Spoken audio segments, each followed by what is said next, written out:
Yeah, that's, how'd you get in?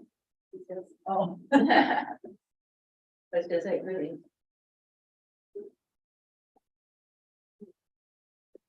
Yeah, that's, how'd you get in? Oh. Oh, that's me. The YouTube was done. Okay,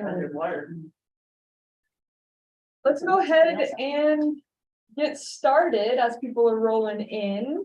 And I'll just start us off with our introductory remarks to get through those. So good evening, everyone. My name is Willow, and I'm the City of Eugene staff rep for this meeting. Before chairs convene the meeting, I have a few reminders and introductory words. I want to begin by acknowledging that tonight's meeting is being held on Kalapuya Iwipi, the traditional indigenous homeland of the Kalapuya people who continue to make contributions in their communities here and across the land we now refer to as Oregon. We express our respect to all displaced indigenous people who call Eugene home. The purpose of the Active Transportation Committee is to advise the City of Eugene staff and community organizations and partners on the implementation of Eugene's pedestrian and bicycle strategic plan, to represent community and constituent interests in transportation planning decisions, and to provide feedback to staff on projects relating to walking and bicycling. Eugene City staff will consider recommendations from the ATC along with input from other members of the public during decision-making processes. Please keep in mind that this meeting is being both recorded and live streamed to YouTube, meaning that it can be viewed on the City of Eugene Transportation Planning YouTube channel both right now and in the future. The live transcription feature for closed captioning has been enabled. All verbal and written commentary will be held in the public record. Today's meeting will begin with a 15-minute public comment period. The public comment period is an opportunity for individuals to speak to the Active Transportation Committee on transportation-related issues. Each person has a maximum of 3 minutes to speak, and we'll begin with those who are joining us online. If that's you and you would like to speak, please use the raise hand feature in Zoom, and we'll call on you when it's your turn and unmute your microphone at that time. When you do speak, please give your name, city of residence, and for Eugene residents, your ward or neighborhood. Okay, so let's start with that. Are there any attendees who have public comments that they would like to share online?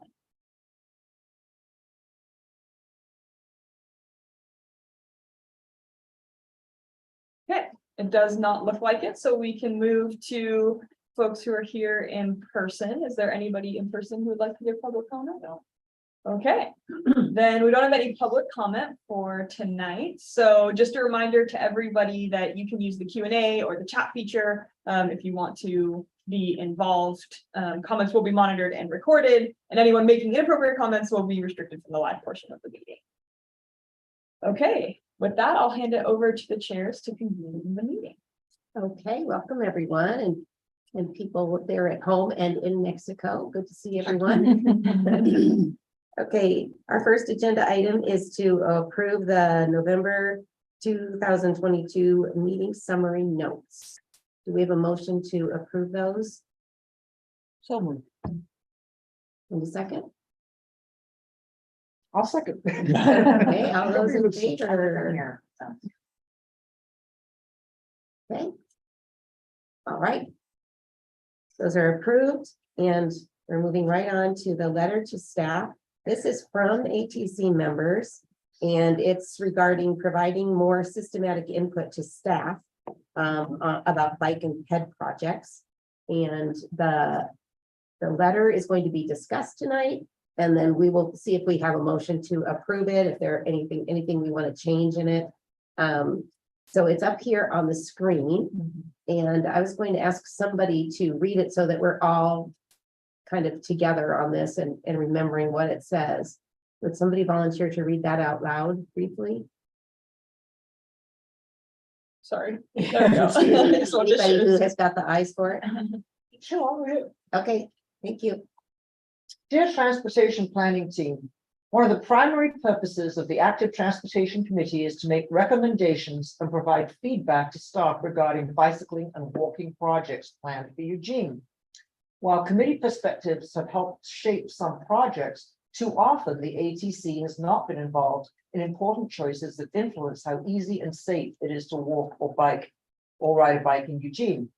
For example, While the ATC had some belated input on the design of the High Street Bikeway, Willamette Street at 18th, and the South Bank detour during construction of the Riverfront Park, the ATC wasn't involved at key points of the earlier design and decision-making process. As a result, members of the ATC have questioned the committee's efficacy in providing useful and timely input that meaningfully shapes projects. In exit interviews, several former ATC members have commented that they found their terms unsatisfying because they weren't able to influence bikehead projects and decisions. The ATC proposes a more formal process for tracking and providing input at key stages in the planning process on infrastructure projects that have a significant active transportation component. To do this, we would need to know the status of upcoming projects along with designated mileposts for ATC involvement. The ATC would work with staff to determine which projects should be tracked through this formal process.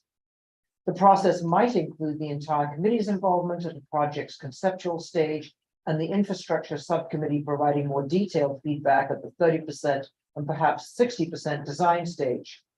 The ATC would document its recommendations and request a written response describing how the input was incorporated into the project design or why staff chose something different. We appreciate staff's work and dedication to improving Eugene's active transportation network and hope the ATC can play a more constructive role in that process. We look forward to your response. Thank you. The Eugene Active Transportation Committee. That was slightly different from the letter that went out, just a few sentences. Which Yeah. is fine. Yeah, The infrastructure committee met and revised, made okay. minor revisions. So this came from the infrastructure Yes. committee as a proposal for something we might move, what do you call it? Give to the staff. Approve, that's the word I was looking for, approve. Okay, so what we're going to do now, since we have enough time, we're gonna try something that we haven't done yet because we've been virtual. We're going to discuss this amongst our, just like with one other person. And then we'll come back together and discuss it as a group. So it's just, we're just gonna take like 2 minutes and say, what do you think of this? Is this something we want to approve? Do you have any suggestions for how we might change it? Is staff, are there any other staff members present today, Willow? Or are you you're the representative? So we'll see if Willow has anything that she might want to say from the staff. We're not asking for their response yet, but she might have something that will sort of inform our thoughts. So right now, what we're going to do Do a is, big breakout group for the. I can't, but I can't allow the folks online to talk amongst themselves. Okay. Yeah. But yeah, it is still gonna be recorded on YouTube, just so you know. so this is an opportunity for us to just to have another, a more time to like talk. And so we're trying this out as a model. So if everybody would just turn and talk with someone, you can Choose your include, you know, 2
is what they're gonna. Okay, are we back together now? Yeah, I think I'm back on, back connected to the folks online too. All right, so before we open it up to the whole group then to hear what you talked about, I wanted to give a chance for Willow to represent the staff or her own thinking about any ideas she has or considerations from staff. And also, if Alan has anything to say, I think he's the one who said, hey, maybe we need to look at this and try to find a way to formalize it. So maybe give him a chance if he wants to say anything before we discuss it. Okay. Yeah, I have a few thoughts on this letter. The first one is the reality that I exist, like my position is a thing now and it's relatively new. I'm the community engagement coordinator for transportation planning, and I'm only the second person ever to have this position. The person before me, most of you know, is Kelsey, and she held this position mostly during the pandemic when there wasn't a whole lot of community engagement happening because the projects, the life stage that they were in, they were kind of in build mode as opposed to planning mode, which happened in 2019, which was kind of right before this position existed. So basically what I'm saying is, I think that your request here has become slightly more feasible for the ATC to be considered in the earlier stages of some of the planning processes. And one thing I can share with you all that I think might be helpful for how y'all can be involved is we're sort of piloting a new document in our office called the Public Involvement Plan. And on there, there's a checklist of items that the planners kind of need to look at and consider while they're in that very initial stage of what is getting feedback on this project look like. And the ATC is one of those pieces. So now there's kind of this opportunity, and I sit down with every planner when they have a new project and go through this with them. And we talk about like, when does it make sense to bring this to the ATC? What pieces does it make sense to bring to the ATC? So trying to sort of, like you said in the letter, like sort of institutionalize it a little bit.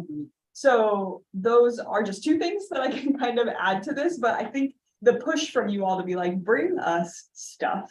Well, that's what we're here for. Like, you are advisory to staff. That's the whole purpose of this committee. So continuing to stay on us and make sure that we're really utilizing the potential of the ATC, I think is really helpful. I will definitely share this letter with staff once you all sort of formally send it to us. And we'll have a discussion about it at our next staff meeting also. Thank you, Willow. We have a liaison, a real liaison. Alan, did you want to say something to the group before we discuss it? Sure. One of the things that we've talked about for quite some time is the accessibility of information about where projects stand at any given time. And that there's no one, maybe Willow, you are the person, but up until now, there hasn't really been any one person that we could go to and say, where does this stand in the design process? What's the status? We can't go to a website either. So that's one of, it's not explicit in this letter, but I'm hopeful that if it's adopted or if staff takes this in, we would ultimately have a way to more readily, maybe even for the general, see where projects stand at any given time, so that you have further comments beyond maybe the initial input that we can make a comment. Okay, we got most of that. We missed a couple words, but okay. Yeah, So let's and open it up. also say that that's also very useful for the communications subcommittee to be able to communicate to the general stand. Okay, we lost you a little bit there, but Looks we like lost you've it. frozen out. okay. But Yeah, the communication subcommittee would have a more it active, happened. or more ways to plug in. Okay, so how about any discussion about the letter? What did you talk about with your friends? What do you think of the letter? Is this something you want to go forward with generally? Do you have anything you might want to change in it? without, wordsmithing aside, which is fine that way. The thing that bothers me in this process is that there's a political aspect which it can't really be caught in a letter easily, but projects get changed because of pushback from individual businesses, groups of businesses, interests. This is going to slow down cars. This is going to take my parking places. And that's where I feel like the ATC and with more coordination from other groups, where we could be ambassadors to get that word out to, liaisoning with other groups that might weigh in on such things, to give staff more cover. I mean, frankly, political cover, to be able to go ahead and say, yes, you will use your parking places, but the greater good here is this, and push back against some of those, or, yes, it is going to mean cars move more slowly through this area, but we're keeping children safe while they go to school, or whatever it is. And I don't know how we can capture that in this letter, but that's the piece to me that's missing in the process a lot of times, is there's nothing wrong, it's a decent design, and then it runs into other people's interests, so. Has to do with lines of communication and knowing what's going on and. Yeah, and so how, but those things can be intervened, a lot of times. That's where you go to the community, and it's not, I mean, the staff can't exactly say, hey, we need you. Yeah. I mean, they can't do that, but we need to know we're having a roadblock because there's concern about the parking places. Right, it can be very neutral. It could be very neutral. And then, then you kind of think, okay, let's see what we can do about that. Maybe we can talk to the businesses, maybe, informally, and maybe there's other ways around those problems. So that's my concern about it. But yeah, I mean, otherwise, as far as having more input, yeah. Yeah, I think it's a good letter. I like the fact that we're recommending some sort of a actual process around this, because I think we've asked for that in the past and it hasn't ever really happened. So I think trying to actually have some benchmarks, times when we can actually see things again. I think that the notion of transparency, which Alan brought up, that has been a theme. I mean, I remember hearing that a few times in meetings we've had, that people didn't feel like, they could go to the website and figure out what's going on with this, where are we, and, when is it gonna be done, and what's happening, and why is it not happening? So, but yeah, I think it's good. So, Yeah, one thing that we talked about was it would be really helpful to have sort of a timeline of what projects are even out there. And then we could, talk with staff ahead of time. Some of them are probably small enough and uncontroversial enough that, just do them. We don't need to weigh in on that one. Others are of more significance or more controversy. It'd be nice to just know what all is coming up, so we can know which ones we want to be engaged in. And I think this letter also it's kind of a start of the project, because we don't know what's feasible from staff's perspective, Right. about what was 30% and 60%. That is that the right time? I don't know. But it's we want to make it work for everybody. We don't want to just be a thorn in their side and make Willamette Street take 7 years instead of 6 years, So that's a good point. We don't want to get in the way of the processes, and we don't want to try to micromanage or tell them how to do things. So I think that this is a start, and then we'll hear their response. And then I think it would take some meetings and, work out, like, what does that look like? And to get it really figured out. Any other comments before we see if somebody wants to put forth a motion?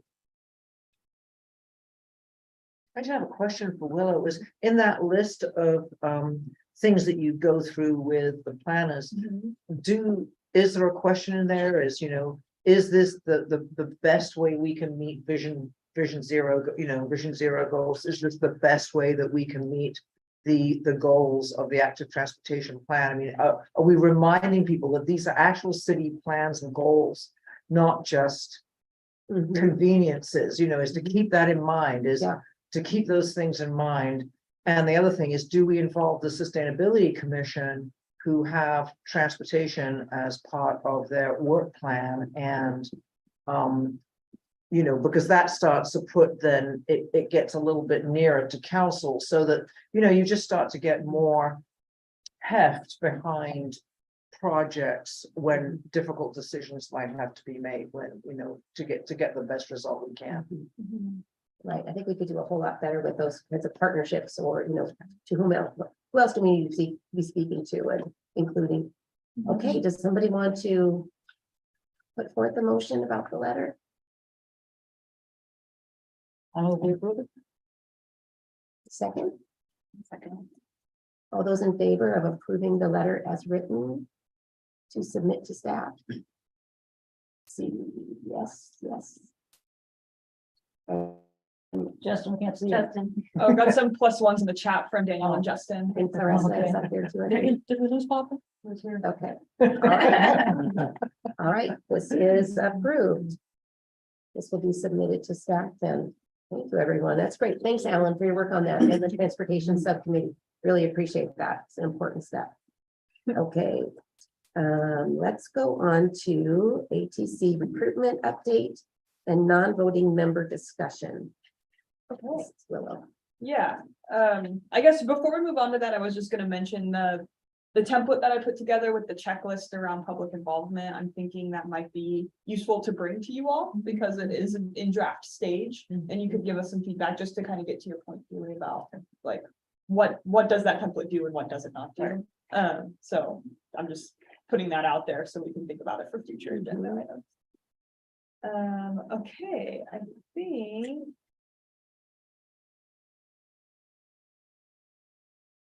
Oh, no, we're not talking about the ATC retreat yet. Okay, we're talking about, we've got a lot of things going on. Recruitment update. Recruitment update and non-voting member discussion. Okay, so just to keep you all in the loop real quick about where recruitment is at.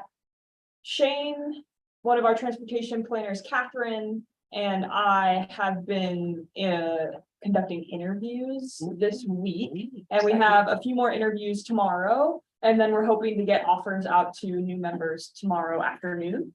So we're in pretty good shape for that. We had 19 applications, which is 3 slots. for 4 slots.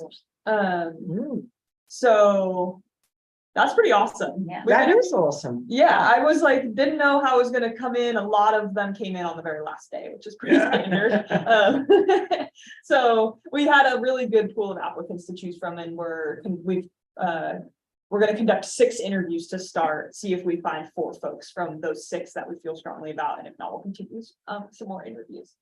So that's where we stand with that. The idea is to run an orientation for the new members before Christmas, and then have them on board to join the first ATC meeting of the year, which would be our January meeting. So that's where we stand with ATC recruitment. And you said 4 positions. I was counting 3. Did We were something counting change? 3. Papa let me know earlier today that he is finishing out his 2-year term and is gonna retire. Oh, So Papa, you're up there. We're gonna have a little like closing remarks at the end of the day today, so we can all sort of have a send off, which will be nice. Okay, the non-voting member discussion. I did have something that I wanted to share for this piece from the bylaws. So I'll drag this over here and then share my screen. So many screens. Okay, so these are the ATC bylaws, and I'm gonna zoom in on this a little bit, and I highlighted this section, which is about the non-voting members and what it says in our bylaws, so I can read this out real quick. And this is underneath section 3 of membership in our bylaws. D says non-voting members may be appointed by City of Eugene Transportation Planning staff in consultation with ATC.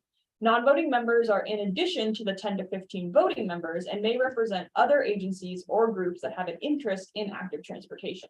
Examples of groups or organizations that can represent active transportation interests health profession, elderly or people with disabilities, walking, biking, or transit, neighborhoods, university students, faculty or staff, parks and recreation, bike share, safe routes to school, or other public agencies like as the ATC sees fit. So essentially, in sort of normal person speak, what this means is if there's a representative from an organization or a group in town that we feel like having their presence at ATC would be helpful and useful, they can basically be a member of ATC, but they wouldn't be a voting member of ATC. They would be here in like a more advisory position. They could have input on the things we're talking about or bring context to things. But we've never done this before. It's always been in the bylaws, but as far as I know, talking to Shane, who's got like a good, and Rob who have a pretty good, and Reed, who have like been around, I don't think we've done this. So I believe the ATC has talked about it before and landed on not wanting to have any non-voting members, but that was a different group of people. And we have all of you now. So perhaps you all feel differently. So this is an opportunity for us to discuss whether or not you feel like it makes sense to have non-voting members on the ATC. And whose discretion? That would be the staff discretion? It'd be, yeah, I think it says City of Eugene Transportation Planning Staff in consultation with ATC.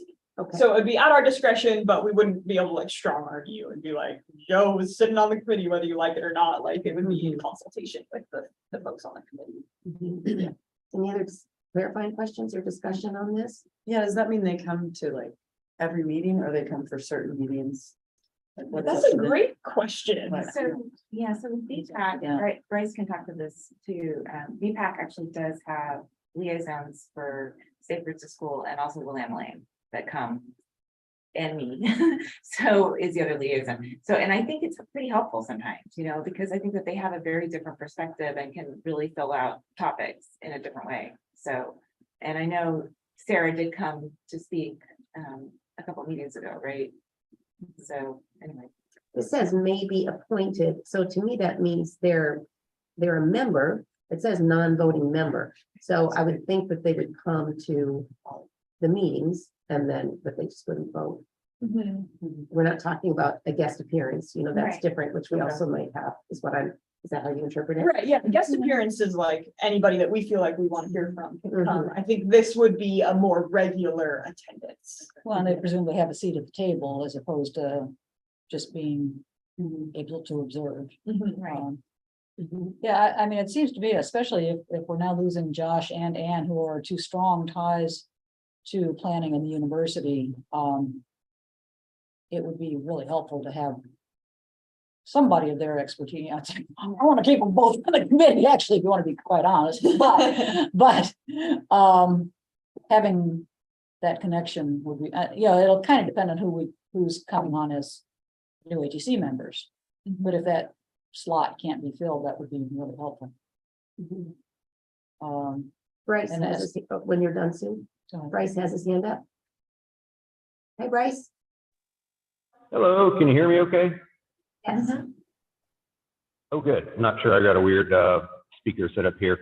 Yeah, I just wanted to say, I do find the non-voting members to be pretty useful, helpful for VPAC.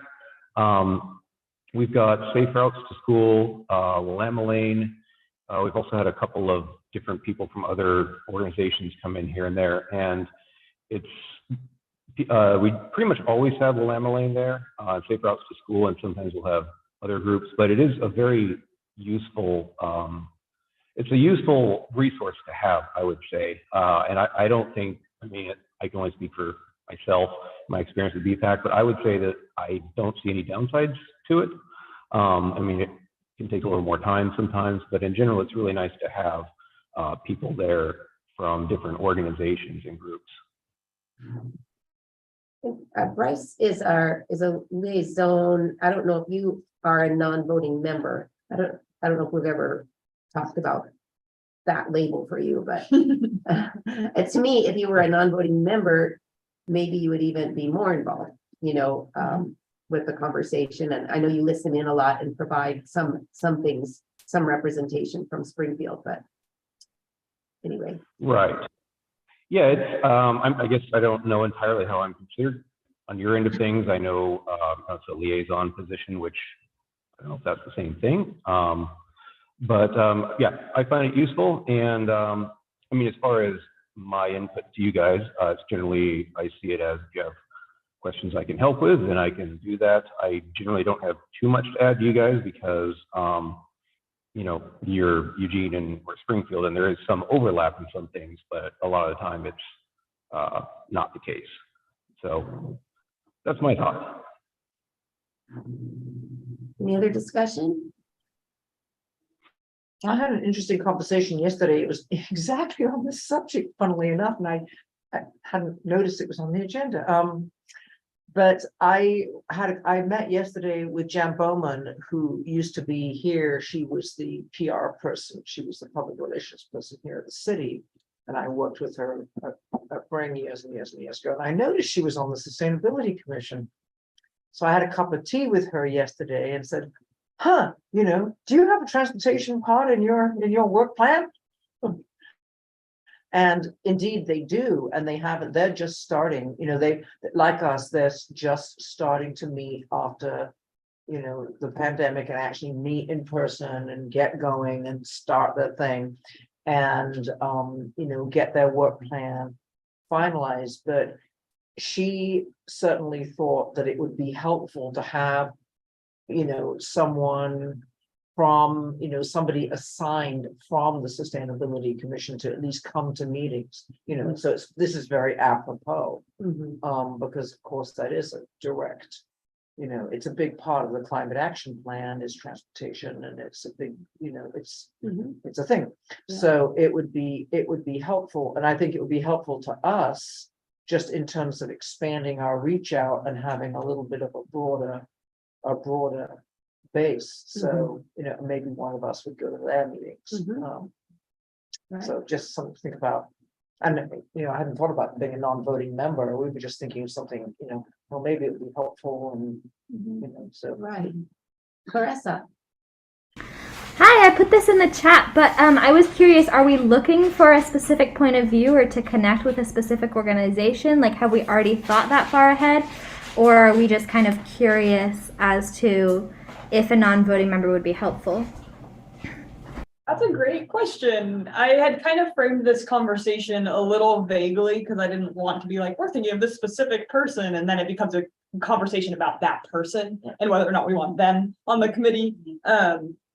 I was hoping more to get sort of an indication on if we think this idea in general feels like a good idea. And if that's the case, then we could get more specific about if there's an organization or a specific person that we feel would make sense to sit as a non-voting member. Hopefully that answers your question, Clarissa. Yeah, I think so. I think also to kind of maybe push back a tiny bit is that if we had an idea of what we wanted to bring to the committee, that might help us decide if we wanted to make that time and space for it. Yeah. So to clarify, Willow, you said that it's the staff's discretion, but we would have some input about particular individuals or representation. Is that true? I think you would have input about the entire thing. So do we want this organization or this special interest to be involved in ATC? If so, does it make sense for us to have this specific person as that liaison? Kind of the both of those questions, I guess. Okay, Daniel. Hey, I don't know if this was what folks were thinking, but I think that as we rotate out a lot of the longstanding members whose input has been so valuable to learn from and to gain insight from, at least in my mind, that rotation process with the new members and kind of hearing a reflection from the people leaving, that at least seems valuable. Whether or not we include those people as sort of emeritus non-voting members or not, that's something that I think would be valuable for any of the newcomers. And then I'll also just read Justin's comment real quick because he put one in there. Are we expecting non-voting members to attend all of the meetings, thinking of Safe Routes to School or other orgs that might have limited staff hours? And that's kind of a big commitment. So that could be something if we decide that it makes sense for us to have this non-voting member option. Maybe we could make like a minimum number of meetings or something where they commit to half of our meetings, and depending on the agenda they attend or something like that. So that could be for further discussion. I think it was. Well, I was just gonna say, that it seems like without the non-voting members, what often happens is that some issue comes up and there's something about removing trees or something like that. So then we have to find somebody from Friends of Trees or something like that, schedule them a slot in a future meeting. And then they have to address everything that has to do with trees, if they were here on a kind of ongoing, if whoever this, on whatever the topic was, if that person was there on an ongoing basis, we might not have to have that, sort of devote a whole chunk of one particular meeting and have them address everything about, like say we have Sarah here. Okay, there's 100 issues involving Safe Routes to School and we want her to address all of them because we got her time on the agenda, it might be a little more timely and just a little more integral to our thought process to have them involved on the, in an ongoing way. And then Andrea and Justin. Yeah, so I remember a couple years ago when we were trying to recruit new members, I reached out to Lila and, and they just said. Land Independent Living Alliance, And we were just way too. acronyms. I know, I was like trying to remember what it meant too, but, but they just, the person I reached out to just said, oh, we are so busy, I just can't possibly, have a staff member do that. But I do think that having a relationship with them or groups like them is really important. I mean, I feel like, if there isn't representation directly on the ACC from a certain community, I think that having some sort of relationship, where we can talk to them and try to get input, I think would be really helpful. Justin. I was just thinking, like, I've been a part of like state level kind of stuff and like a working group, and they always give opportunities for they've always picking out kind of folks from like different organizations, agencies around the state, but they always give us opportunity to kind of like stipend, because they know that like it takes a lot of time, to kind of go out of your way to like be involved with these kind of like levels of committees and stuff. And if maybe we're thinking about having them become like non-voting members and we're thinking about a certain person, maybe the city planning staff can think about compensating that time, especially for those who are like, they want to be involved, but like you mentioned, Andrea, like they're like, I don't have time for that, or they're just, there's not funding for it for them to kind of take that time away. Yeah, so I think right now we're exploring the idea of, is this a good idea to go forward? And then there are a lot of nuances we'd have to work out.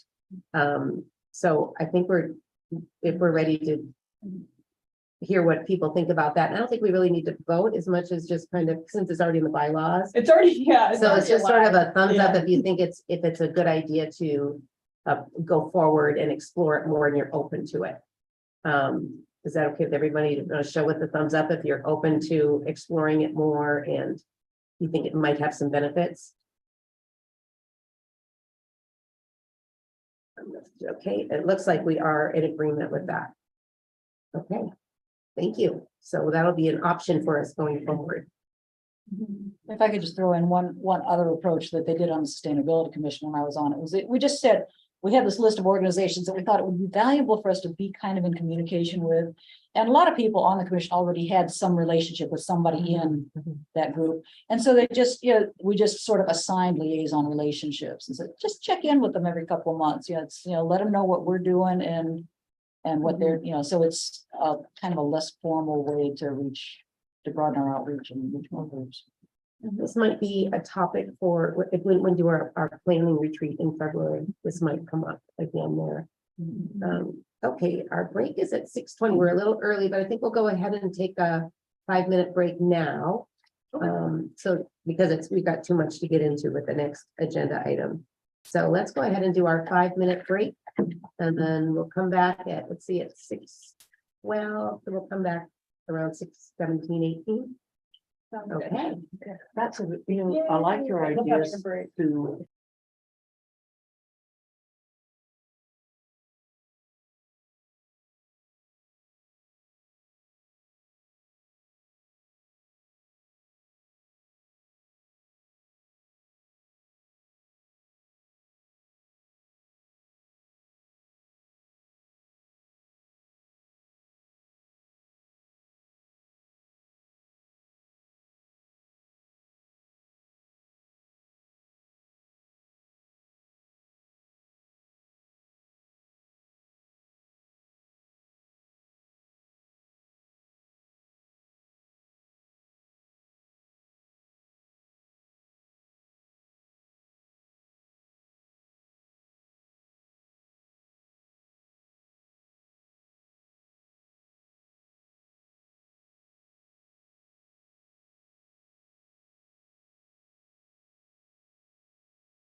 Yeah, I see why my sister likes living here, actually. It's like, That showing up is amazing. it doesn't have a post, but it's really got an amazing community. And it's, The community sense of the Midwest is really, yeah. a lot of people have been there for 150 years and all. Well, and it's, I think we're starting again. If everybody's ready or not. Online people come back. There's Ann. Okay. The next agenda item is retreat planning and discussion. And so the idea of the retreat, Willow and Sue and I have done some talking about it. I think we brought it up in different subcommittees. We are thinking of a planning meeting, and it would probably be in February. We're thinking about 3 hours in February. It'll probably be in place of the February meeting because we're all volunteers. And we've identified 3 possible purposes for the planning meeting, and then we wanted to get other input tonight. Then we'll go back to the planning table and also invite other people to join us if you'd like. So the 3 purposes we've identified is number 1, to come up with a draft work plan for the year. This would be a very flexible work plan for those of you who are big picture and don't want to be pinned down. It can change. We all know who we're talking about. It can change. It's not rigid, but it gives us a little bit of a roadmap or something so that we're not scrambling for projects or ideas at the beginning. Let's see now. And then another purpose would be community building, a chance to welcome new members and get to know one another better as members. And then the other thing we hope to have is old members. The people who are leaving, not the old ones, the people who are leaving, like the 4 people who are leaving today, we would invite them and really hope that they would come to this February planning meeting, and that would provide that bridge. Wouldn't of course be required, but it would be a strong invitation. And then the third purpose would be, right now that we've identified, is to revisit the subcommittees and to talk about, are they working, and figure out what we want to do as far as subcommittees for the coming year. So that being said, we would like to hear from anybody else who might have ideas about how we might use that time. And then Willow's going to show some possible times that we came up with in February, so we can talk about that a little bit. So we're looking now for anything you might have to say, hey, this would be a really good thing to discuss at a retreat when we have more time to think about what we're doing, what we want to do. So does anybody have thoughts about that?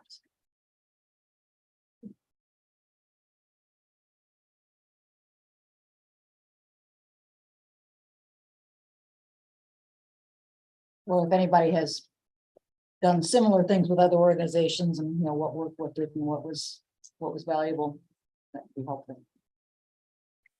Alan?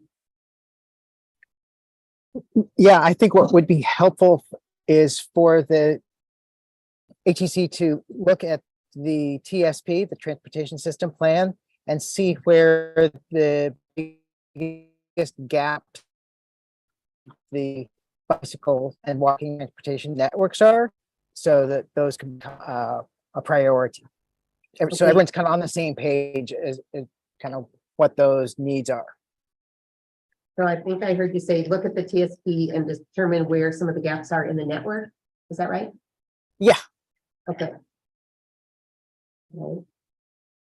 And that might be some work that some people do ahead of time and then prepare it for the group. Any other thoughts about that? Yeah. On that topic, I think Alan's referring specifically to the TSP map, but there's also some text in there that describes what the city is trying to accomplish. And I think it would be good to go over that as well, because that's where, for instance, the goal of tripling active mode share lives. Is not in the map of projects, but in the goals. And there's some other text around that sort of talks about how maybe the city's going to get at the goal. Okay, that's a good idea. Okay.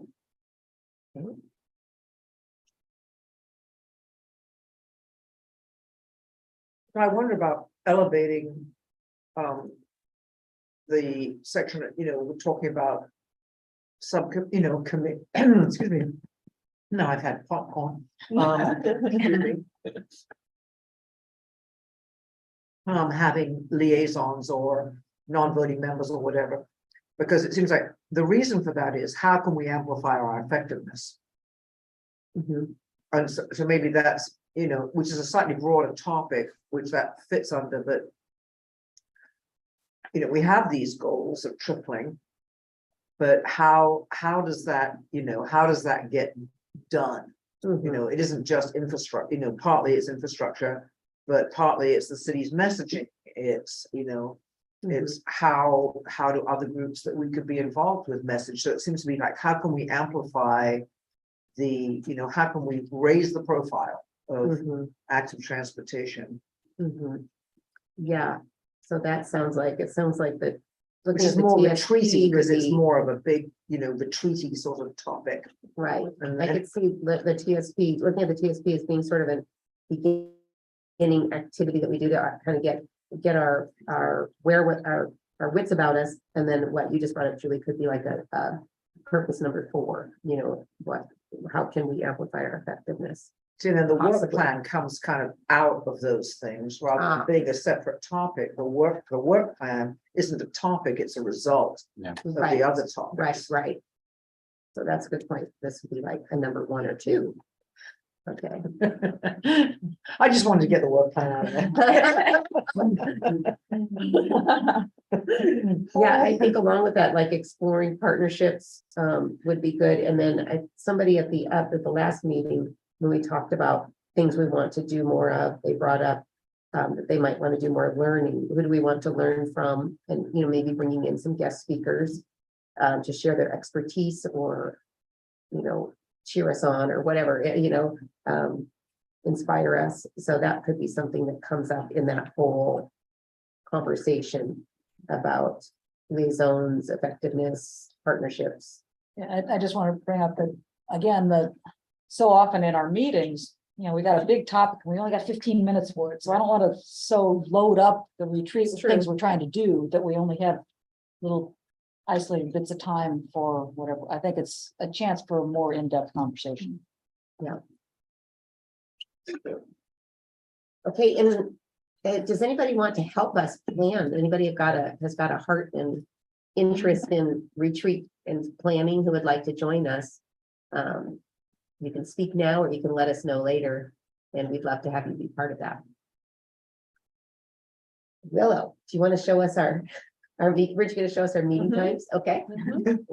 I'm definitely gonna help plan. Yes, you are. If anybody else wants to help, that'd be great. Yeah. But it might not be a bad idea to try to include one of the new members, because we want to make sure they feel like this isn't, like they're overwhelmed. Yeah. That they're part of it from the get-go. Yeah. Okay.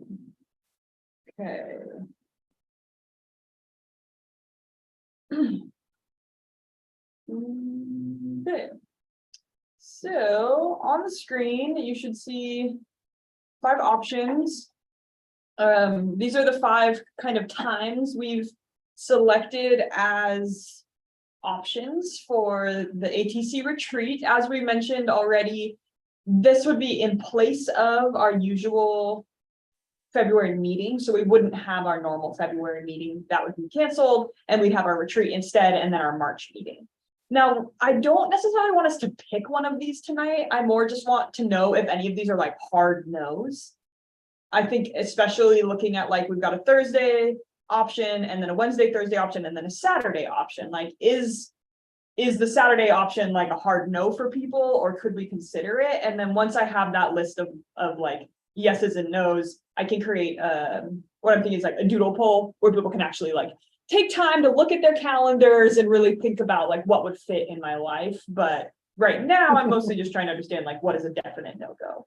We would want 100% participation if at all possible in this. Yeah. That's our goal. We'll Yeah. see. What we can do. So you want that now? If you've got any hard no's, like I'm All right. 100% going to be out, or There's a basketball game on this Saturday, a women's basketball game. I'm sorry. at what time? Oh, no. It is helpfully at noon. Okay. Isn't that helpful? So we could maybe run the Saturday morning slot. There's, Yeah. because we've got a 9 a.m. to noon slot. No. We'll have it at the university and you can get there. Saturdays are hard for Yeah, Michelle. you can have it, as long as we have it outside Matthew Knight Arena, yeah. But So it- Saturdays in general, Michelle's saying probably not, because I was gonna say we could also look at another Saturday. yeah, I was gonna say another Saturday, but that's Mhm. those are. I mean, if you can, I Mhm. prefer not, but. Mhm. Online folks, you can put comments in the chat box too, if you're online and wanna say anything. Or just let Willa know by email if you think about it. Yeah. This is more, it sounds like we're leaning against the Saturday option. If other people have, I just have that particular. Well, there might be other Saturdays, there's Saturday the 4th too, but then we have to just the 4th. So. But, Would the 16th be our regular meeting time? Our regular meeting is the week before. Okay. The Is the reason ninth? I don't have that up there is because I'm out on vacation for 2 weeks right before that. So I want to give the three of us time to plan when I get back. Right. But we thought Thursdays would generally, looks like it might be a good day for people. And we added the Wednesday, but we could look at other days too of the week. Thursdays are, good for me. The 5 o'clock is a little challenging and it's always hard for me to know exactly, which Thursdays, because I have a regular every other Thursday meeting that is a Zoom meeting from 4 till 5:15. So it's just a little squishy. That's why I can get here at 5:30. Right. Even if there's even if it happens to coincide, sometimes it does, sometimes it doesn't. Right. So it could be that the Wednesday works out for people, or that if somebody might have to come 15 minutes late or something. Yeah, or I would just come a little bit late and it might not be a problem at all. I mean, I wouldn't stop it because of that. It's just a remark. Well, it looks like you've got the feedback you need. Yeah, Well, I okay. think so. So basically moving forward, I'll create an online option for people to really sit down and pick like, yes, I can be at this one. This one is a tentative, like if I have to, I'll make it work. And then this one's a no sort of thing. So I'll send out a doodle poll with these Do you think dates. those 3 is enough, or should we? Yeah, I mean, you can throw in another date or two, just Yeah, because we're kind of lost. future dates, it seems like weekdays are better. I would agree. I'm like, oh, I'll be there on Saturday if I have to. Not all of me. Okay. Okay. The earlier week too. Like a Monday or Tuesday. I mean, on the, On the options. because they're all like heavily weighted into the second week. Well, it's because Willa's not here. Oh. Oh, yes, I'm out of town the Until- first, until the 8th of February. Oh. So that's why these That dates is have fine. come. That makes sense. Yeah. Sorry to be a pain, but I gotta go to Mexico. Oh, Alan's there. He can tell you about it. Okay, let's move ahead then. Thank you, everyone. We've got Smart Trips New Movers with Oh, yeah. Willow and Jeanette. Yeah, I so saw we, Jeanette up there somewhere. I saw Jeanette too, let me. Yes. We're a little bit ahead of schedule, but you're here early, so that Oh, that's works true. perfectly. Well, I was trying, because I noticed that Willie is here, and Willie, probably doesn't know that I'm working for the city of Eugene, and Willie, I used to be the race director for Da Vinci Days at Kinetic Sculpture Race. And, Willie had, a dinosaur, in the sculpture race, and I was trying to find the picture and bring it up, but I couldn't find it, quick enough. Oh, well, if you can find it later, we'd love to see that, or if Willie has one. Well, thank you very much. If you don't know me, I'm Jeanette Kine with the City of Eugene Transportation Options, and I work with Willow and Shane and Cass doing programming for active transportation and transportation options. And I'm fairly new to the city. I think I've been there 7 months, maybe 8. And I'm also new to active transportation. So I'm a perfect person to be trying to get the word out to those like me. Oh, there it is. There you go. About changing habits, transportation habits. And so because I grew up in a car culture and drove everywhere. And so it's really good, not only for me to learn different modes of transportation, but it's great for me to be able to share this with others. And if I can do it, then others can. So I was brought on to coordinate smart trips. And so that was new to me. Although Shane sort of oversaw someone who ran the program in 2018, it hadn't been run since 2018. So it was sort of new for everybody. Oh, I'm not sharing my screen. Share my screen. Share. I have a little PowerPoint. Can you see? Let me hit present. Let me get rid of you. I'll hit present. I'll move you over there. I was brought on to coordinate smart trips, and this is just really a preliminary overview because we're still working on finalizing the report and getting data back from Alta, who was our consultant on the project. And so there was a question about, how effective was the summer program? And for the summer program, we targeted South Central Eugene. And so I had to sort of set some goals around what would our participation rate look like. And so I did some longitudinal data. I looked at that, and I saw that in 2015 we also did this area, and it had the largest percentage of participation rate and requests for packets. So I didn't want to say, oh, we'll hit 20%. So I thought if I could set a goal of 15% participation rate, that I felt good about that, especially being new to the city and new to the program. The area was a little bit larger. There were 6,800 people in that particular area. And so that would have been 1,027 folks who participated. But you can see, we had a 19% participation rate. So I guess in that sense, either I set a low goal or, we did a great job in getting folks to participate, to opt into the program, to ask for packets on walking, biking, active transportation. And so we had 1,303 people. So that was the largest percentage and number of participants over the time period that we've done this the last 8 or 10 years. So I think that is great that we increased that participation rate. The other thing that I set a goal for was that there was a pre and a post survey. So everyone who participated took a survey over, what kind of habits did they have? How did they commute over the last week? What trips did they take and how did they travel? And then at the end, they did the same. They took the same survey. And normally so to opt into the program, you had to take the survey. So there was obviously 100% participation.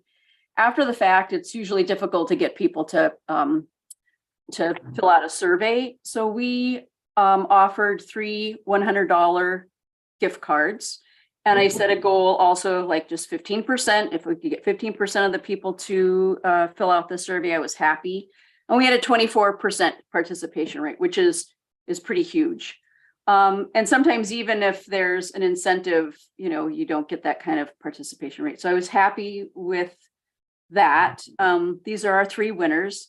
And then also our interns, Alex and Leah, who delivered all the packets by bike. For those who don't know, that's what people opt into the program. They ask for various packets and freebies, and then they're delivered by bike over the summer to all of the participants. We had some events. There was some sense that we needed to do lots of events. I had looked at the past program, which was in West Eugene, and they had 12 events in 2018. So it just worked out with the weekends that we had over the summer. There were 16, and so we had 16 events, which was a lot of events. Were they successful? I don't know. Those people who attended loved the event that they attended. Up in the upper left-hand corner, this is a really small group. But we rode LTD to Farmers and Saturday Market. And the people who went, 2 of them had never been on the bus before. Same with me. It was the first time I had ridden the bus and learned out how to use the app and get on the bus. And I heard afterwards, a couple weeks later, they're like, this is how we get to Saturday Market now. We no longer drive, worry about how we're going to park. We just take the bus. So from some of the testimonials, that's been great to hear. Now, has that shift been like that for all of the people? No. The largest event that we had was we took a bike ride led by Cascadia Mobility, and we went to an M's game. And so you can see this is a portion of the group of the folks who went to that. And I think with all of the events, we were trying to make something fun, and that the focus wasn't that, you were riding your bike. The focus was that we were doing a fun thing and doing it by walking or biking. The same thing with like our mural walk. It wasn't we're walking, it was, hey, we're going to go see these murals and really get to look at downtown Eugene. And oh, by the way, we're walking. And people really connected with that event. We had a lot of events, and I don't know that with the resources that with time and energy put into this, that this is the most successful way to change behaviors of a large group. For those who participated, they loved it. But my recommendation, like going into New Movers and some of these other programs, that we not focus on all of these events and have them more strategic in nature. Part of the final survey was collecting testimonials, and what I really liked about this is, hey, my kids are out biking and they really are interested in doing this again. So getting, some of the younger kids really involved and participating. I think the thing that I resonate the most is I love what you were doing, and it may take time to change. And I think of that in my own personal journey. Like again, coming from a car culture, I'm not going to start riding my bike to work every single day in the rain like Shane or Willow. But I'm really proud of myself that yesterday I needed to go to the post office, and I could have as easily gotten in my car and driven to the post office. But I figured out where there was a Peace Health Rights hub. I figured out where I was going to lock it when I got there, got to the post office and rode back, and I was smiling the whole way. And to most people, they're like, oh, so you rode a bike to the post office. But for me, trying to figure out where was I going to lock it so I didn't get fined or get an email from Al, it took some research. So I think it's those little barriers that we don't always think about that might stop someone from making a change. So I really like, hey, I'm walking my dogs more. I got lights as part of the packet, and I'm walking my dogs more at night. So that sort of leads me to New Movers. So that was the summer program. Again, we're still analyzing the data to see what kind of mode shifts the program, what kind of impact it had. And the reason why we're moving to this new program called New Movers, Portland does this.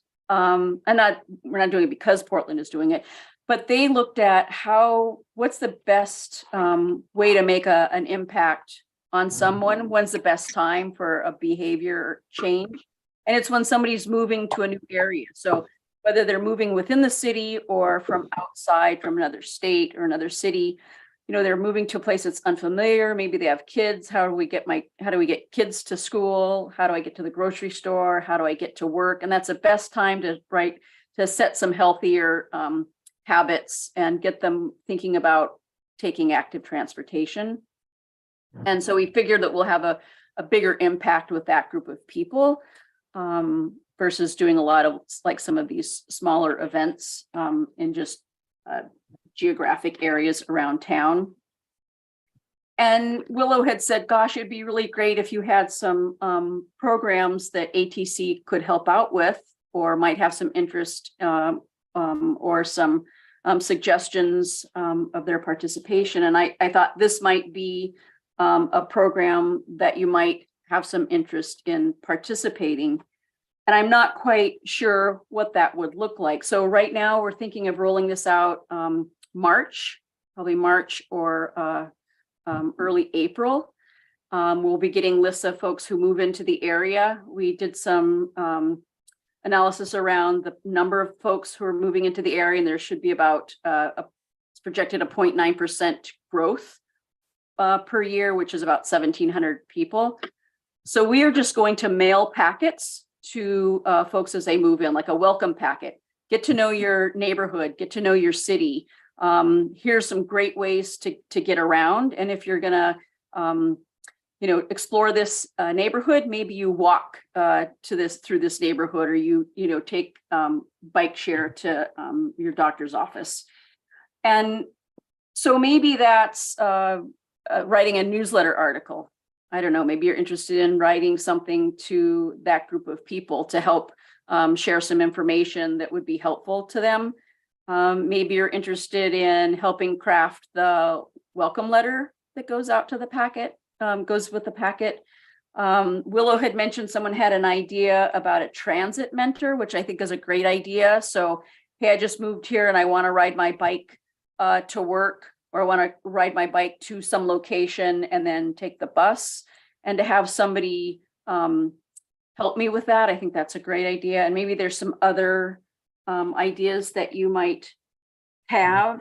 Would love, not that we need the ideas now, but just gives you something to think about how ATC maybe could help and have some impact on folks who are moving into this area, who are new, and really help them with making those changes and setting really good habits from the beginning.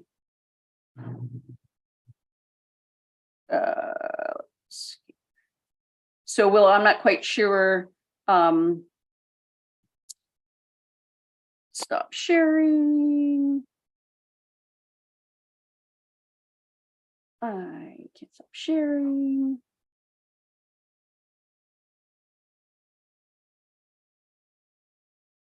Are you pretty much done with your presentation, Jeanette?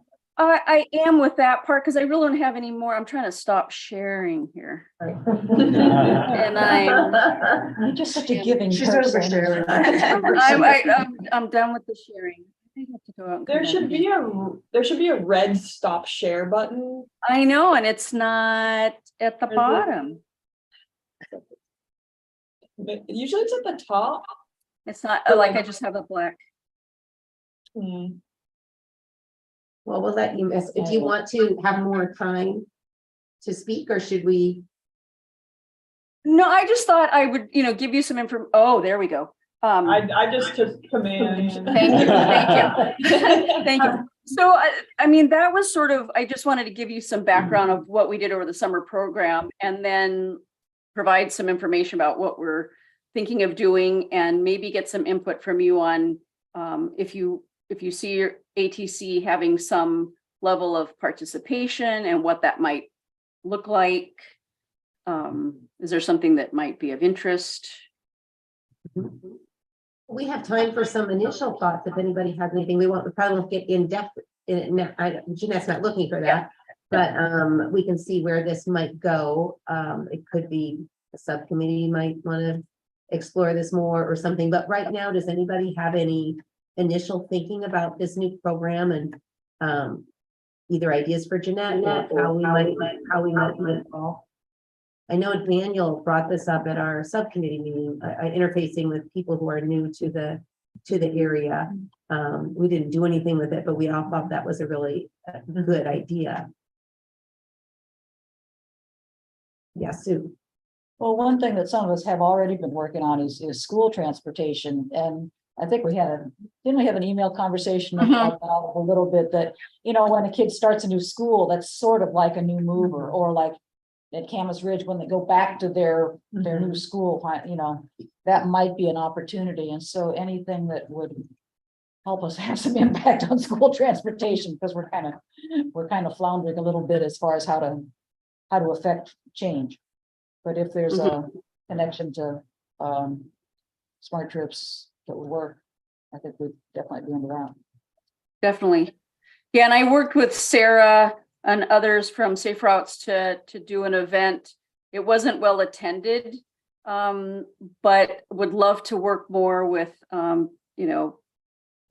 those school, that transportation to school and figure out how to help parents either moving within the city or even moving into the city, or their kids have now transitioned from one school to the next, and what does that look like? Or even just the start of the school year.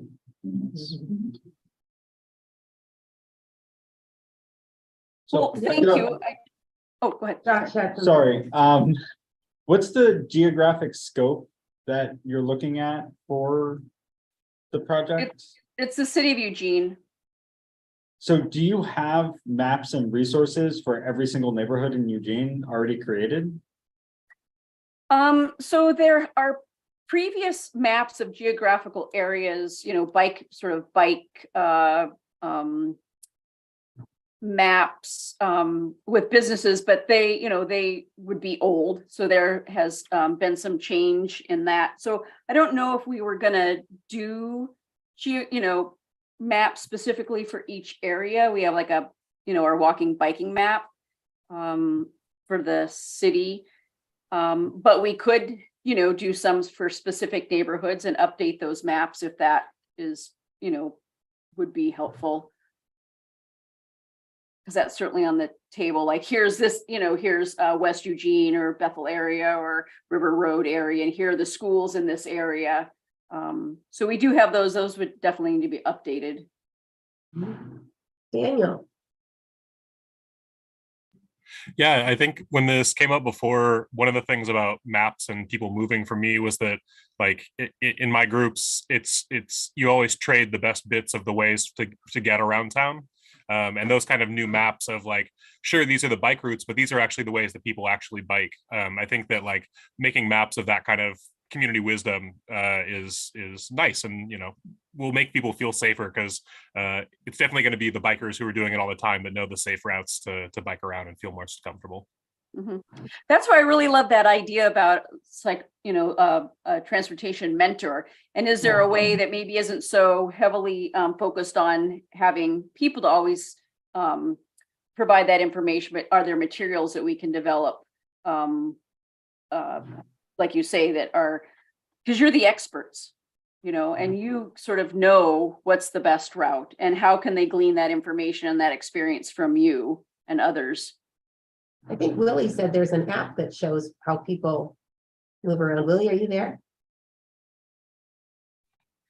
Yes. Isn't there an app that shows how people move around or something like that you told me about? Yeah, there's a couple. They're used by recreational cyclists, Strava or Ride with GPS. Both of those have a heat map functionality.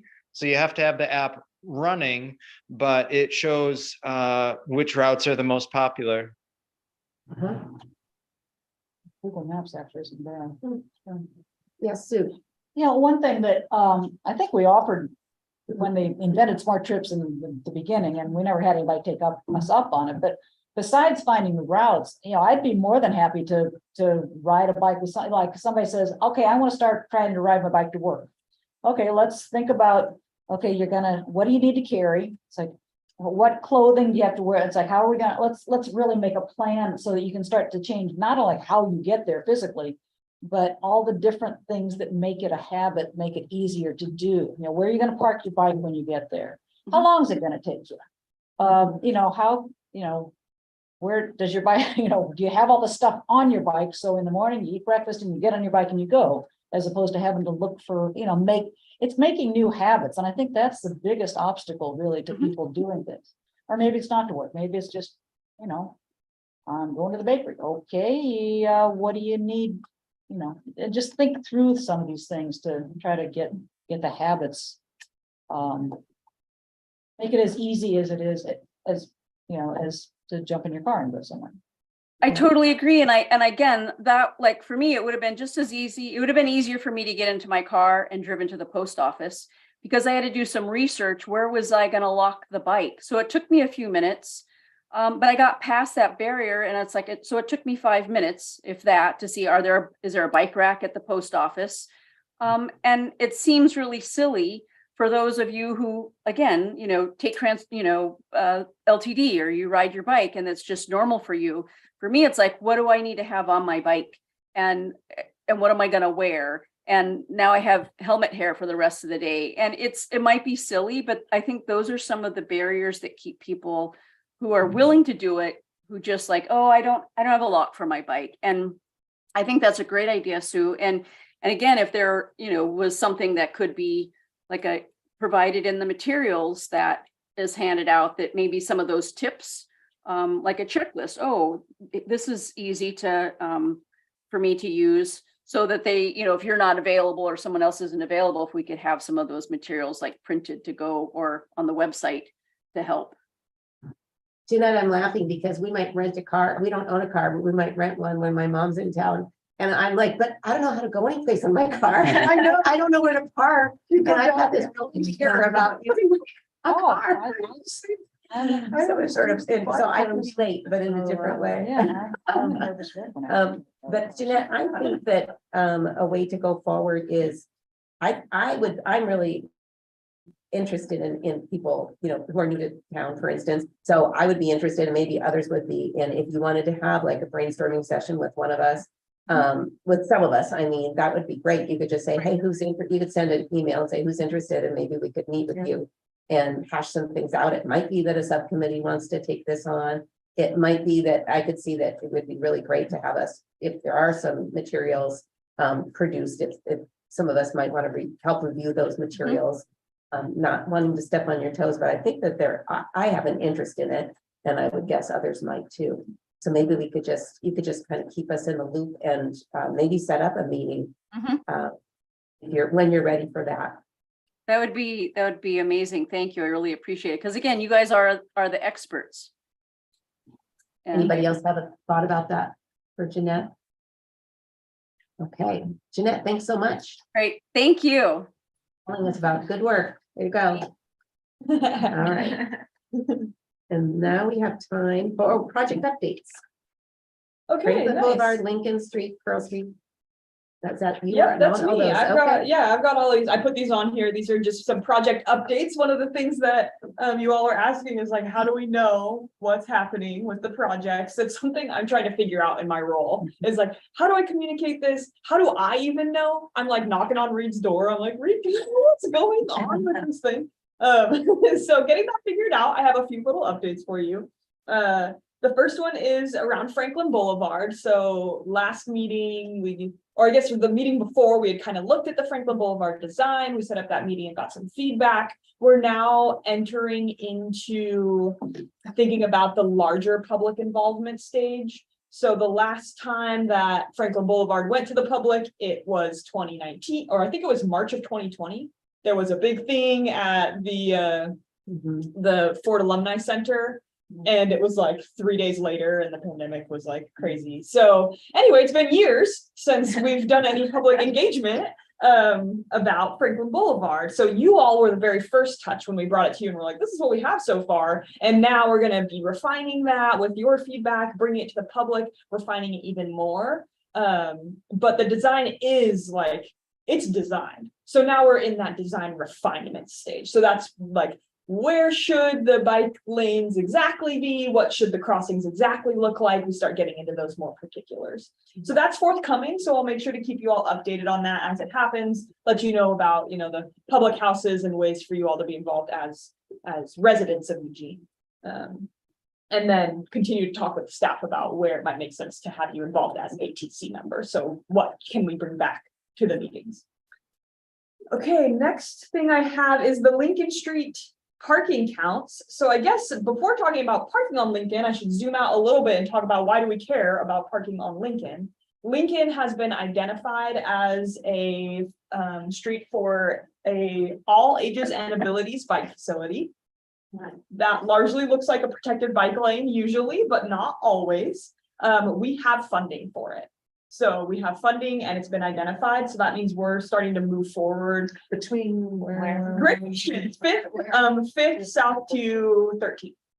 So the idea is the 13th bikeway ends at Lincoln. So if you're gonna go into downtown, you just go ding right onto Lincoln and you're just still on an all ages and abilities bikeway.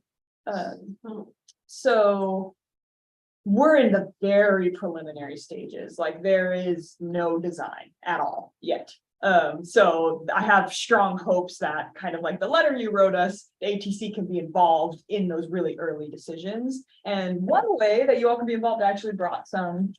We have this Lincoln Street parking tally. If you all are out and about and want to help us, we're trying to understand what is the parking utilization along Lincoln Street between 5th and 13th. Sue has already been out there a few times. We have an online spreadsheet where you can input this info, but if anybody does want to take one of these paper ones, and when you're out there, you're just like, I'm here, it's this time, it's this day, there's 7 cars in this, and there's 12 cars in this parking lot, and just write it down and put it in the spreadsheet. That would be really helpful to our team because, you know, power and just having people biking around and keeping an eye on things. We got an email about this from. You did from Catherine, yeah. So that's another place. you Yeah, can I go. saw that. Mhm. How do you do that when you're, I mean, you're on a bike, you're going somewhere. It's like, Yeah. I was trying to figure out how to do It's it. pain in the butt. You gotta stop pretty, well, sometimes you can do 2 blocks at one stop, but. I mean, you're gonna have to be like, It's kind of a pain in the butt. I'm gonna go to Lincoln and count cars. Yeah. Like, that's gonna need to be in your mind, yeah. I It's not really, yeah, it's not really gonna be like, I'm on my way to. It work. actually, yeah, it actually probably only adds maybe 5 minutes to your time going through that corridor, but it's not, you can just like ride along and, okay, there's 3 there, there's 4 there, you know, yeah. And you're talking about actually on street parking only or utilization of lots on the side of the street? So this has basically, it's talking about street parking for the most part, and then there's one lot at the municipal court that we could use for counting as well. So it's pretty much street parking, and then there's one lot at the court. Is there an end date for this? Not really. Okay. I think we're hoping to start engagement on this kind of like late winter, early spring is when we're gonna start doing the very early stages of talking to businesses and just being like, what do you think? Like, what do you use this street for, sort of thing? So right now we're in the stage of trying to gather information about how the street is currently used. Doesn't mean that we won't, like, knowing how the street is currently used is really helpful, but we also want to envision like, how do we want the street to be used? That's the point of a change in infrastructure. Yeah, Well, I go around that area a lot. I'm obviously not a member. we could totally use your help. Sure. Yeah, that'd be fabulous. Thank you. And on there, there's, Trying to think what this. well, you were saying you don't use text. So on there's. Regardless, we'll cover it. Oh, You wow. can give it back to me and I can input the info. Yeah, and there's that little cafe. That's a food Lane County facility. Anybody No, else there's want one been of a- these down at the other end of the Someone table? has Fleur-de-lis or something, yeah, some fancy. Got the number of restaurant cars kind of we thing. see per block. And the day. Do the right block. I Okay. so Um, getting back to Pearl Street. Yeah, I've got just a few more minutes here, so I'm just gonna jump into the last thing I've got, is an update on Pearl Street. So 3 months ago, I think we came and we're like, should we keep the bike lane on Pearl Street? And everyone was like, yes. So I have good news. It appears that we're gonna be keeping the bike lane on Pearl Street. So that is very exciting. I don't think this is like 100% set in stone, but it's definitely in that realm of Right, like, this is the existing bike lane, yeah. not the two-way protected. Not two-way Right. protected bike lane, no. Got So it. High Street is ultimately, High Street's still being built, you know, it's going to happen, it's just delayed. Pearl Street, the idea was like, if we build a two-way protected bike facility on High Street, do we need the bike lane on Pearl Street? Yes. ATC was like, yes, we definitely still need the bike lane on Pearl Street. Our team actually did a lot of, we kind of went to bat for the bike lane on Pearl Street after hearing from you all. And I think we succeeded. So it seems like some of our higher up people are willing to keep the bike lane on Pearl Street, but I do believe there's gonna be some changes that are gonna happen. It's not just gonna stay the same because it's getting repaved. We, as in That would me be and good. me and actually, 'cause it's Reed. very weird. It's very weird. We're planning to come to ATC in January with a larger agenda item about Pearl Street to get your feedback more in depth. Right now, I'm just doing a quick info share. So I just wanted to let you know, we're keeping the bike lane. We have a lot more information to share with you that we'll talk about next month to get deeper. So, okay, those are my info shares. I think I'm. Thank you. BPAC, either Bryce or Andrea, have anything to report? BPAC? There was an end of year report that Michael put together, which I can forward. Okay, about just the whole year. Yeah, I mean, everything they did, street surveys and all this stuff they did. That'd be great. Yeah. It's like a summary to send to council about our activities for the year and results and that kind of thing. Yeah, I don't have too much to report. Our last meeting was almost 2 months ago, I think. Our next one is on Tuesday, so it's kind of bad timing that we're off by a few days here. Not a whole lot going on. We're just looking for new members mostly at this point. Some things are kind of on hold at the moment. And, we also lost Emma too. So Michael's kind of taking the reins on things. So not a whole lot at the moment. Yeah, not too much to report. I guess we'll see you on Tuesday.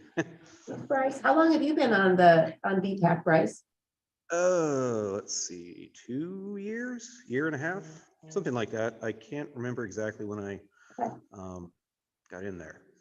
I have a question. You said that you're still looking for members. I saw you were recruiting a couple months ago. You still have vacancies that we could be telling people about? The last time I talked to Michael, which was at our last meeting, so talked about this. It's been a bit, but he said that we had, I think, 4 possibilities, but they had extended the deadline until is either the end of November or the end of December. I can't remember because I think we have 4 positions and we just need to get a lot more people in. So I can find out about that. But I know we have some possibilities there. I'm not sure how many or when the deadline is now because we changed it. Thank you, Bryce. And we're up to subcommittee report backs. Let's maybe keep this pretty brief, so make sure we have enough time for the departing comments from our retiring members. So any subcommittee report backs? I can start out with the infrastructure committee. We met on Monday. We mostly talked about the letter that you all saw in the beginning of the meeting. And then we discussed the Pearl Street Bikeway. So we're excited to hear, thanks Willow for that update. And then we just talked about thinking towards the future. So thinking about what the committee might focus on in 2023 and trying to document that for whoever might be on that subcommittee next time. So we have an ongoing list of pretty robust notes that we hope will help the committee get off to a running start. That's great. Thank you. Anything from the communications subcommittee? Or the education? We met, didn't we? Yeah, we met and we talked about school transportation, I think. Well, mostly it was our meeting with Anne. So we sat down and met with Anne at her office, and we had a great discussion about data collection, and she was really helpful. And so we're thinking about what kinds of data we would want to collect about school transportation and what impact that has on greenhouse gases and what we might do with that information. And so she gave us lots of good feedback. So I feel like we've got some things that we're working on right now with that, with regards to that. Anything else? Well, you set up that meeting with 10. Yeah, we've got some other meetings, Yeah. that are pending, I would say. So, okay. All right, let's go on then to the retiring members' farewell and departing comments. I'm really looking forward to not them leaving, but to their departing comments, see what they might have to say. So we have 4 people leaving: Josh and Anne and Alan and Papa.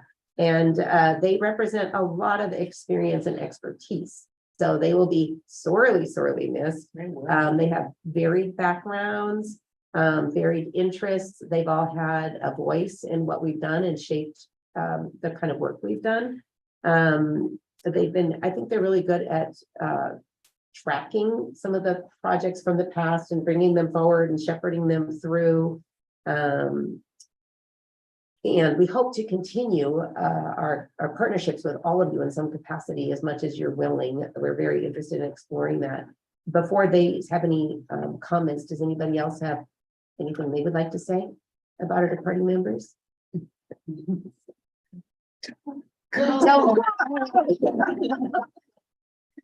Well, I would just say, I mean, yeah, they have a tremendous wealth of depth and background and familiarity, and so I just want to tell all of you, it's like, okay, they're out of the way, so you guys have now been on the committee at least for a year or so, and you are no longer the babies. You are the senior members, so we need you to step up to the plate, and if there's anything we can do to make you feel more comfortable, give you background information. I am working on kind of a cheat sheet that about, you know, terms that you may not be familiar with, but please ask for any way we can help you, you know, be more active or, you know, feel more confident or whatever. Please ask, because we're losing a lot of experience. Yeah. We've got those 19 people coming on. I'm looking forward to who might come. But all 19 of them are gonna have to come on to replace those four. Anything else? I think we should give them a round of applause. Thank you for your service, and maybe some of you will be back on again. Do you have to just take a year off before you apply again, or how's that work? Just a year? I think that's what Okay, Dawn did. so maybe they'll be back on, but we'll hopefully be in touch. You I can was walking over here because I made certificates of appreciation, Oh, which only one person's here in person, but I'll hold it up to you. This is what it looks like. It's framed. I can deliver it to you all who are, well, I can't deliver it to Mexico, but Alan, you get that. I also I made these little gifts. so people will want to retire, Willow. Well, do you have a mug that is calling out to you? There's a mushroom one. Don't. Oh, we're all one and the Eugene, Oregon. I'll take the Eugene one. And then It's a mug coin. Do that one more instead of becoming person. Thank you. Pick your mug. so if you want to just email me and let me know like when and where would be a good time to deliver your certificate and your gift. That'd be great, because then I can bring it by to wherever you are, or you can come get it from me at Wells Fargo too, but I would be happy to deliver it. Wells Fargo ultimate bird, you know. Okay. I think we're ready to hear from anybody who's willing to share something. I'm going to be taking notes. Who would like to go first? Who would volunteer to go first? Well, Yeah, Josh. Go ahead, Josh. okay. Yeah. So I wrote down a few notes. One of my major goals when I joined the committee was to make the University of Oregon something less of a black hole for the rest of the community. I don't know if I accomplished that. Like, I'm really sad that Anne's leaving because she's done a lot of that work for me, and better than I could.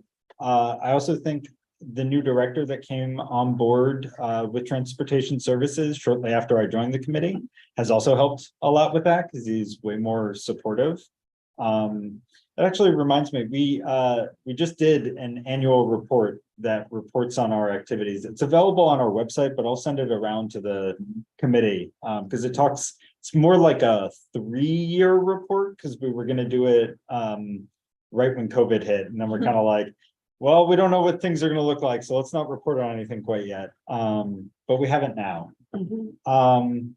Some other things I wanted to mention from my time on the committee.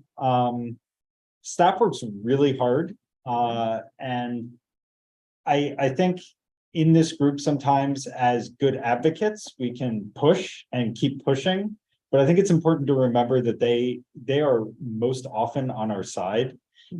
That hasn't always been true in the history of when I've been coming to meetings. I've been attending meetings as a member of the public since 2013. And at that time, there was a traffic engineer who was very skeptical of active transportation as a mode. He was there to move cars and he did it well. But I think our staff now is really really on board with the mission of the committee. That doesn't mean when there are things that we're not super stoked about, like the Pearl Street bike lane is a great example. We shouldn't push, but we should also remember that I think they're on our side and we should be on their side too. That being said, to staff, and I know Willow, you're new, but I think it's really important for staff to have a good idea of what this committee is here for, because otherwise it can feel for committee members that we're just sort of flailing around and not doing anything. There are some projects this committee has done that have, I think, made a great impact. And then there are some that are sitting on a shelf somewhere and are never going to be referenced again. And I think it's a real shame when there's volunteer effort that just goes nowhere. And so to that end, when something comes to the committee, I think it's really helpful to know what the intended action is. You know, there's a little thing on our agenda here that says action requested, and often it's just discussion and feedback. And this might be something for chairs of the committee. When something comes to the committee, maybe there's an outcome. And I don't know that there will always be, but I think this committee has as much power as we, the members, give it. And so when we do pass recommendations, when there is an official letter that goes out to someone, that I think has a little bit more impact than just discussion. Not that the discussion isn't worth something, but we should keep that in mind. So those are my thoughts. Thank you, Josh. Thank you. Yeah, good insights. Anybody else would like to share? I'm happy to go next. We'll do a U of O back to back. First, I just want to thank you all. It's been a lot of fun to be on the ATC. I really enjoyed my time on here. I'm sad to leave and anticipate at some point being in the future being back. Hopefully, if you'll have me. And I want to also thank Sue and Mary. I think, you know, ATC takes a lot of different flavors, and I felt like it felt productive and like we were really moving forward this year more so than I think last year. We're really spinning our wheels. We're like, what do we do? What's our purpose? And I think we still have those questions, and I think that will be an important part for the retreat. So I'm really glad that ATC is tackling that and thinking about how can we be as effective as possible. I'm sure that will be an ongoing discussion. It's probably good to have that as an ongoing discussion that we continue to revisit and think about. One thing I often think about, and this has come up a lot in discussions, and I think we're doing this to some extent already, which is, and it relates to the role of the ATC, which is how else can we plug in outside of the committee as well? And so like, can we as committee members, when are there strategic times to go to a city council meeting, you know, be our own, not representing the committee, but like being a lot of different voices in the community who, when things like public meetings are not well attended, can make a big difference. And so is that something that when we talk about an issue, we can think about other avenues to plug in just as individuals pushing for certain agendas, or, you know, maybe staff might say, oh, it'd be really great if you could, you know, talk to the city council at this moment. And I think that's happened in the past, and that could continue to be the future. One thing I thought was really helpful this year in the subcommittees was outlining our vision at the beginning of the year and just thinking about what are our goals, what are some projects. I thought it was, I don't know how everyone else felt in the subcommittee meeting on Monday, but I feel like we actually accomplished more than I thought we did.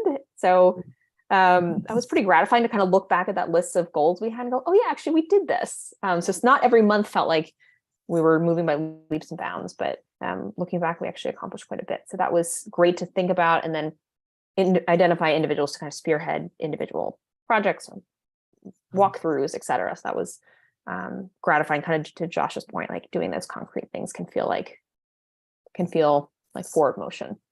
And then the last thing I'll say is just, although I'm leaving ATC, please reach out.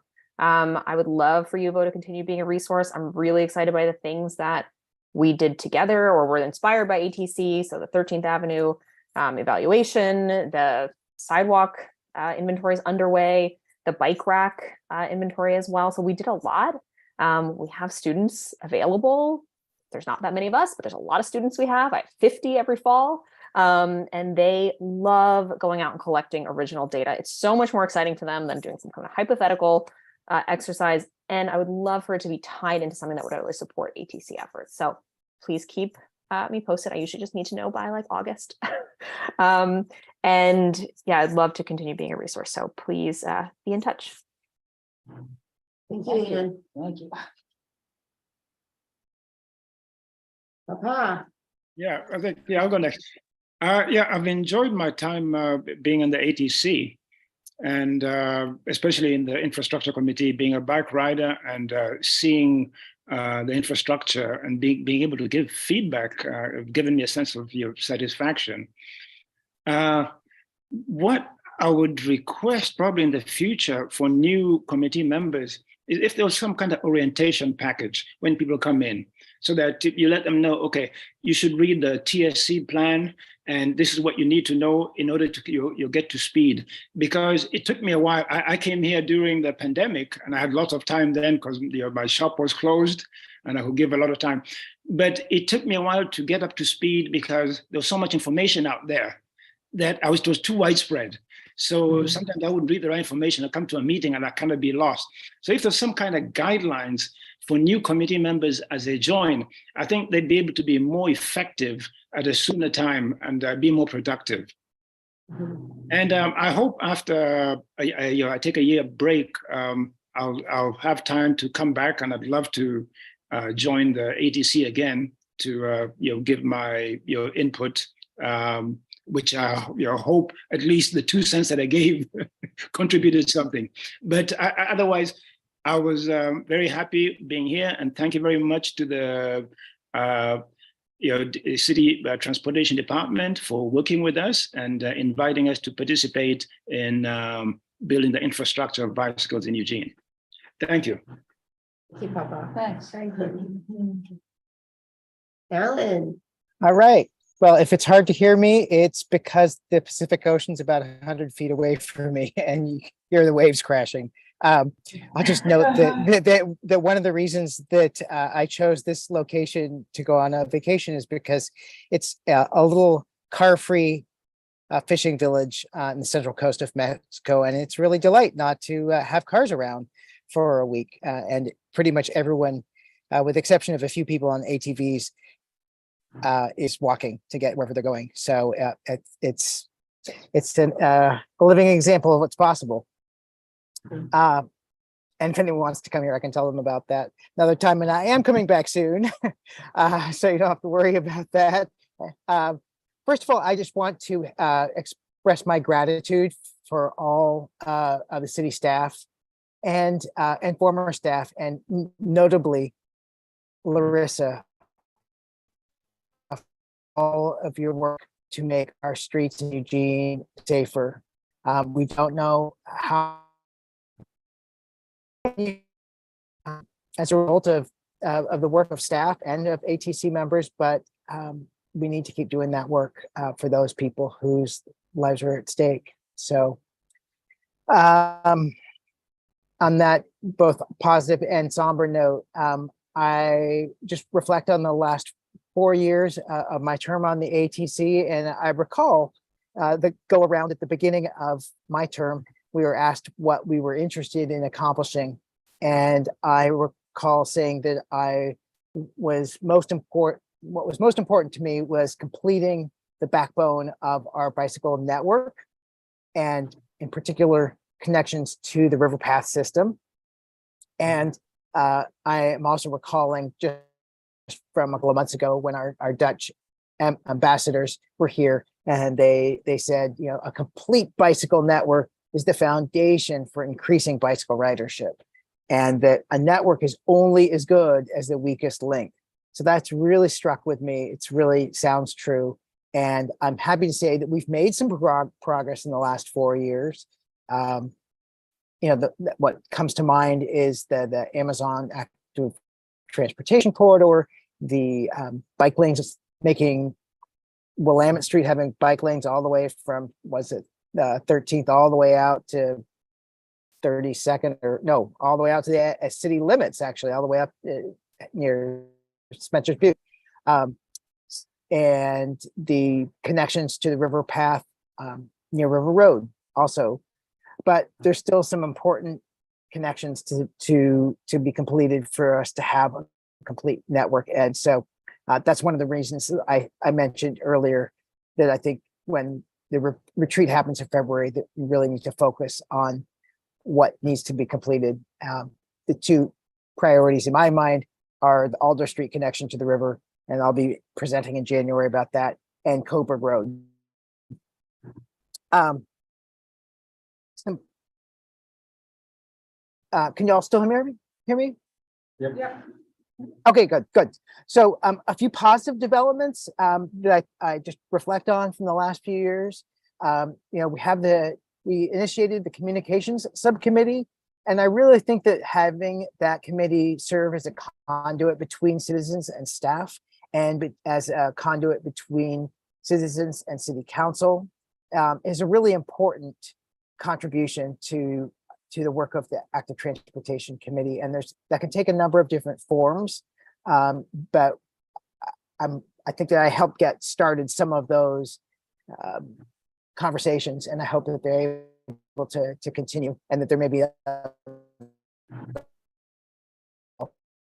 I think that having more than one period with two co-chairs, but I'm very grateful for Mary and Sue. Your commitment and expertise has been really valuable. I have to note that both of you have a lot of time, and that makes a huge difference. And I don't know how we can keep selecting co-chairs that have are retired or have time, but it benefits everyone. It really leverages all of our work. So I'm thankful for that. And let's see.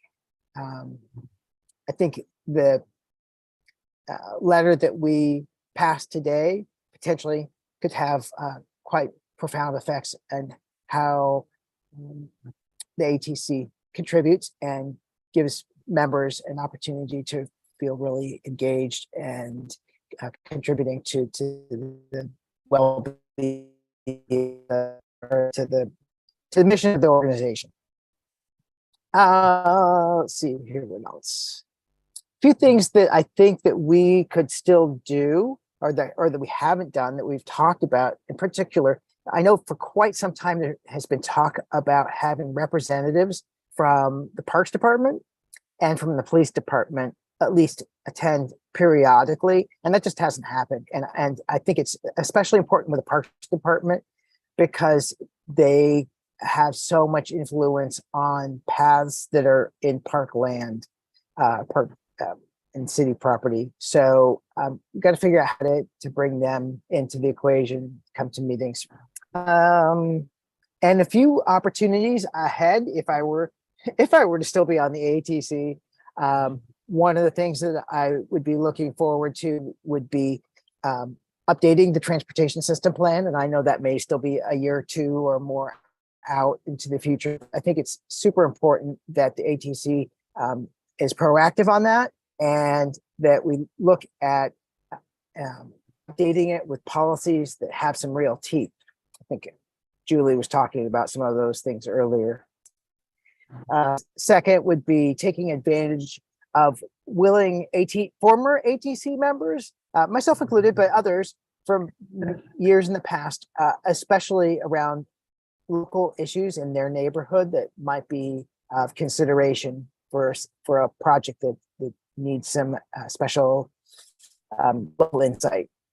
And then third is something that I've been thinking about recently is networking with other ATCs and BPACs from other cities around the country to learn what's been effective in challenge. Because there's a lot of cities that have BPACs and ATCs, and we're just, as far as I know, there's no networking whatsoever. So there's an opportunity there. And just finally, I've thoroughly enjoyed it. I've learned a lot, and I'm not going away.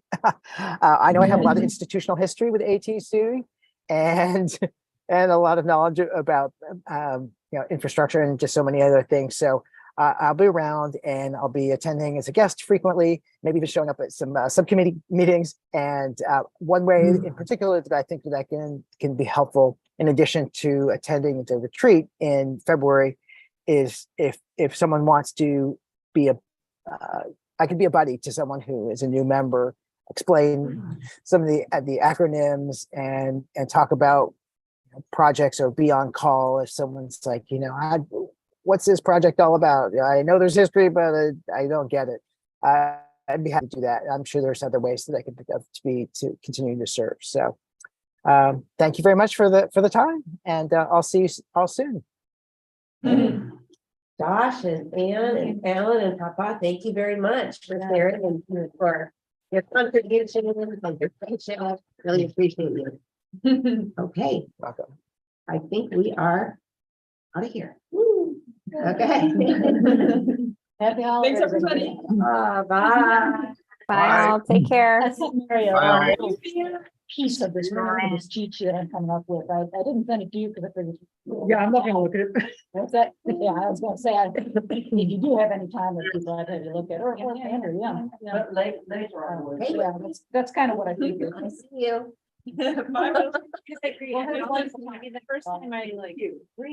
I'm with Arlen. Oh, do you have family or anybody there, or? But I have an Irish passport. How? Oh, I